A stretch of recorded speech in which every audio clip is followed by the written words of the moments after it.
Salam, mənim gözəl bacılarım, qardaşlarım, gözəl balalar. Nə tərsi, yaxşı olur. Biz tarhana xəmiri eləyirik. Tarhananın xəmirin içinə nə qatırlar? Bax, un qatırlar. 1 kilo pomidor, bax bunun içindəki 1 kilo pomidor, 1 kilo qırmızı biber, 1 kilo soğan, yarım kilo noxud, 4 dəstə göygərti, petruşka, kərüz, şüyüd. Bunların hamısını doğrayırsan, tökürsən qazana. Qazanda qaynayır. Qaynayandan sonra blender salırsan içinə, su halına gətirirsən. Su halına gətirəndən sonra bax belə olur. Sonra bunu tökəcəyik, onun üstünə xəmir eləyəcəyik. Sonra xəmirin içinə nə tökəcəyik?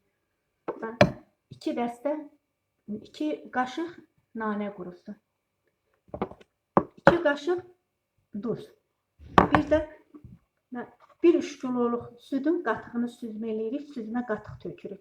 Onu xəmir eləyirik, yumuşaq xəmir eləyirik. 5 gün dalbadal, gündə bir dəfə 5 dəqiqə gedib gəlib onu bax belə xəmir eləyirik. 5 gün dalbadal. Üstünü örtürük, sabah bir də. Üstünü açırıq, bir də 5 dəqiqə xəmir eləyirik. 5-ci günü götürürük evdə, çöldə olmaz, evdə. Stolun üstünə süfrə səririk, süfrənin üstünə qaşıqla götürürük, xəmiri qaşıq-qaşıq beləcənə yayırıq. Bir qaşıq. Sabahları gedib onu çöndərik, o üzünə çöndərik, bu üzünə çöndərik, 10 günə quruyur, 10 günə. 10 gündən sonra götürürük onu avcalayırıq, belə-belə yavaş-yavaş ki, qurusun.